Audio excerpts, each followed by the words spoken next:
अस्सलाम वालेकुम फ्रेंड्स। मैं सफदर खान कियानी। आप देख रहे हैं मेरा channel voice of Kiani. Channel पे आप न्यू है, चैनल को लाजमी सब्सक्राइब कीजिए और बेल आइकन को भी क्लिक कीजिए ताकि तमाम वीडियोस का नोटिफिकेशन आपको टाइम से मिलता रहे। वीडियो का एंड देखते रहिए, बड़ी टेक्निकल चीज़ें डिस्कस करेंगे। और नॉर्मली जो हर ऑफिसर, कोई भी स्टाफ है, फार्मास्यूटिकल इंडस्ट्री का जो एम्प्लॉई है, वो इस चीज़ को फेस करता है। यानी आज जो मेरा फोकस रहेगा, जब आप जॉब स्विच करते हो, किसी नई ऑर्गेनाइजेशन में लैंड करते हैं, तो उसके बाद आपको जो प्रॉब्लम्स आते हैं या न्यू चीज़ें आप देखते हैं, उसको कैसे एडजस्ट करना है उसके बारे में थोड़ी सी बात करूंगा। अब मैं टेक्निकली तो पहले बात कर चुका था कि आपको टेक्निकली भी क्या प्रॉब्लम आते हैं। उस सूरत में आते हैं जब आप किसी छोटी ऑर्गेनाइजेशन में चले जाते हैं। छोटी ऑर्गेनाइजेशन की मिसाल मैं यूँ दूंगा, जैसे आप बड़ी ऑर्गेनाइजेशन से छोटी में चले गए। लेट्स सपोज आप दुबई से खानेवाल में आ गए। अगर आप किसी मल्टीनेशनल में और छोटी ऑर्गेनाइजेशन में जाते हैं, छोटी फार्मास्यूटिकल में जाते हैं, लोकल सेटअप में चले जाते हैं, तो आप दुबई से खानेवाल आ गए। तो आप अंदाज़ा करें कि दुबई का बंदा जब खानेवाल में अगर आ जाएगा तो अपने आप को कैसे एडजस्ट करेगा। वो बिल्कुल ही एडवर्स इन्वायरमेंट मिलता है उसको वहाँ पे। तो स्विच करने का पर्पस क्या होता है लोगों का, ये इसमें थोड़ी सी बात का आपको पता है। स्विच करने के एक दो रीज़न, दो तीन रीज़न होते हैं। पहला रीज़न, लोग फ्रस्ट्रेट हो जाते हैं, तो उसको सेकंड ऑर्डर पर रखें। लेकिन नॉर्मली जो है रीजंस जो लोगों के पास होते हैं, लोग स्विच करते हैं एक बड़ी पोजीशंस के लिए और थोड़ी सा सैलरी इंक्रीमेंट के लिए और थोड़े से बेनिफिट्स के लिए। इसको देख के लोग स्विच करते हैं। लेकिन जब किसी आप ऑर्गेनाइजेशन में स्विच कर रहे होते हैं तो आपको ये चीज़ें तो सामने नज़र आ रही होती है, लेकिन वहाँ का इन्वायरमेंट, वहाँ का स्ट्रक्चर, वहाँ के वर्किंग स्टाइल, वहाँ का स्टाफ आपको नहीं पता होता क्या है। वो जब आप लैंड करते हैं तो फिर आपको अंदाजा होता है, आप आंखें खोलते हैं तो ये क्या हो गया, मैं किसी जगह पे आया। तो उस वक्त जो आपकी जो जहनी कैफियत जो होती है ना, जो आप मेंटली स्ट्रेस में आते हैं, मैं बात करूँगा उस पे। तो वो जो आपका जो एक थोड़ा सा फेज होता है ना, ये 2 से 4 से 6 महीने का फेज, जब आप वहाँ लैंड करते हैं और आपको बिल्कुल एंटी चीज़ें नज़र आ रही होती हैं, तो फिर आपकी जो मेंटली स्ट्रेस की सिचुएशन होती है ना, वो उसको एब्जॉर्ब करना बहुत मुश्किल होता है। उसमें लोग बहुत से डिस्टर्ब होते हैं, एक वर्स डिसीजन ले लेते हैं। मतलब आपका जो माइंड सेट है ना, यूं घूम रहा होता है, पुरानी कंपनी और न्यू कंपनी, पुरानी कंपनी और ये वाली कंपनी। तो आप एक मैचिंग में चल रहे होते हैं कि वहाँ ये था और यहाँ तो ये है। तो ये जो मैचिंग वाला फेज होता है ना आपका, जिसमें आप ये सोच रहे होते हैं जब आप लैंड करते हैं कि ये क्या है और वो क्या है, तो ये बड़ा टिपिकल फेज होता है। इसको एब्जॉर्ब करने में ही आपकी कामयाबी होती है। तो उसको कैसे एब्जॉर्ब करेंगे और आपको टिपिकल फेज में चीज़ें नज़र क्या हो रही है। फॉर एग्जाम्पल, आप इन दोनों चीज़ों में बात करते हैं। जब भी को आप लैंड करते हैं किसी नई कंपनी में, आप लैंड किया, आपने देखा तो या तो बिल्कुल डिफरेंट नज़र आया। आप वो आगे कैंटीन देखते हैं, आप कहते हैं ये क्या कैंटीन है। सारी चीज़ें है आपको मैटर करती है, कंपनी का स्ट्रक्चर भी, आपका जो ऑफिस का कल्चर है, आपकी जो लेबोरेटरी है।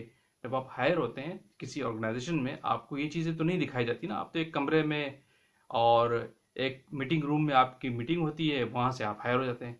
कंपनी की शक्ल आपको बाहर से नज़र आ रही होती है, बाहर से भी अंदाज़ा हो जाता है कि कंपनी की शक्ल कैसी तो अंदर से कैसी होगी। लेकिन फिर भी आप डिसीजन लेते हैं और जब वहाँ लैंड करते हैं तो फिर आप चीज़ें क्या डिफर देखती हैं।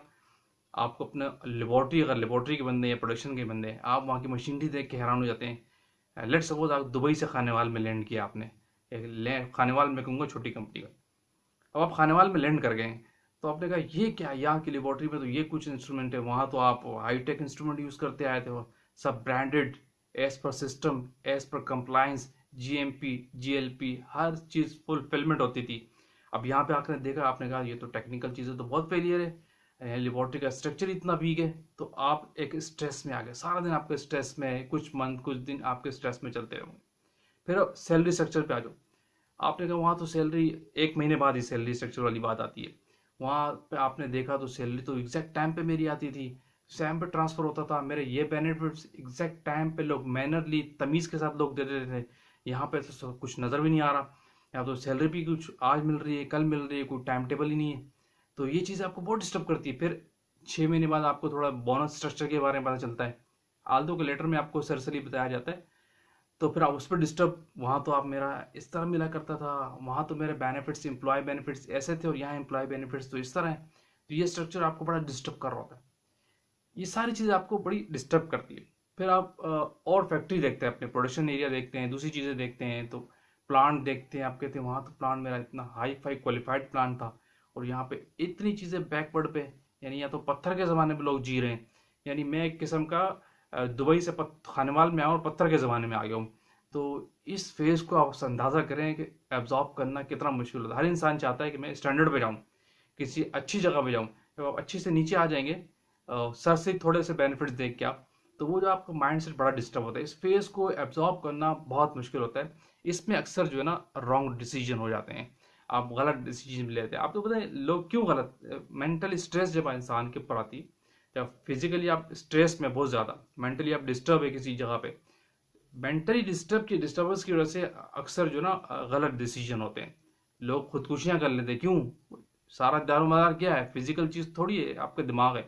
तो आपके दिमागी तौर पे आप परेशान है तो आप कुछ भी कर जाते हैं। तो ये फेज जो होता है ना बड़ा मुश्किल होता है जब आप किसी खानेवाल जैसी कंपनी के अंदर आते हैं।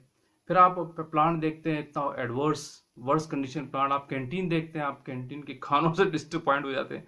क्योंकि आप जिस जगह से आए दुबई से, वो आपको किस तरह के खानसामे वहाँ कैसे हुआ करते थे, आपका लंच कैसा होता था, 2 से 3 डिशेज होती थी, आपका मेन्यू वहाँ का कैसा था। इस जगह पे आए आप तो एक वन डिश चल रही है, वो भी खाना भी ऐसा सब्जियां आप खा रहे हैं अला बला। आई मीन सिंपल वर्ड ये है कि आप हर एंगल से डिस्टर्ब होते हैं। तो ये वाला फेज जो होता है ना स्ट्रक्चर वाला, ये आपको हायरिंग से पहले नज़र नहीं आता। ये जब वहाँ लैंड करते हैं आप तो फिर आपको अंदाजा होता है कि यहाँ तो ये कुछ है। जो जो लैंडिंग होती है ना, लैंडिंग बड़ी खतरनाक होती है जब आप उतरने के बाद जब आप कदम बाहर रखते हैं। वेल लेकिन ये जो है ना बड़ा फेज बड़ा डिफिकल्ट होता है किसी भी एम्प्लॉय के लिए जब वो नई जगह पे जाता है, छोटी जगह में चला जाए। लेकिन अब मैं आपको बताता हूँ इसमें एडजस्ट कैसे करना है आपको। इसके लिए बेस्ट तरीका ये है कि आप जहाँ लैंड किए हैं वहाँ की चीज़ों को एब्जॉर्ब करें। भूल जाए माजी में क्या था, आप कहाँ से दुबई से आए भूल जाए। सब स्टैंडर्ड चीज़ें न करें, सब स्टैंडर्ड चीज़ तो एक्सेप्टेड ही नहीं है, क्योंकि वो तो फिर आपका जोन देखा जाएगा, आप किस लेवल पे आए, किस स्टैंडर्ड पे आए, किस पोजीशन पे आए, आपका सर्कमस्टेंसेस क्या है, आपका सर्कल क्या है वर्किंग का, किस सर्कल तक आपने काम करना है।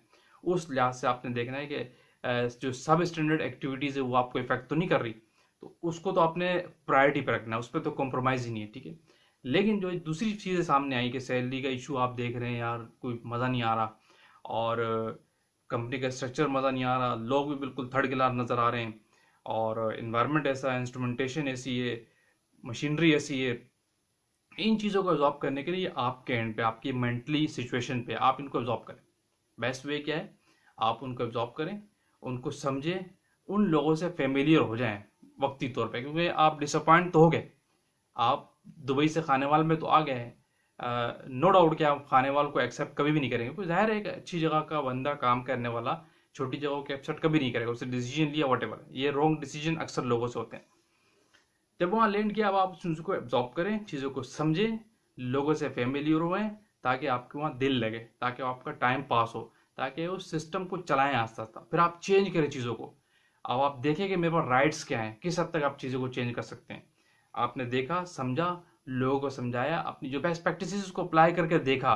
अगर आप देखते हैं कि मेरी बेस्ट प्रैक्टिसेस, मेरे स्टैंडर्ड्स, मेरे सिस्टम्स यहाँ अप्लाई नहीं हो पाते, तो फिर आप गलत है, फिर इसका मतलब आपका वहाँ होना बेकार है। लेकिन इसका मतलब ये नहीं है कि आप फ़ौरन छोड़ के चले जाए। इसका डिसीजन यही है कि आप कम से कम 1 साल तो वहाँ रहेंगे।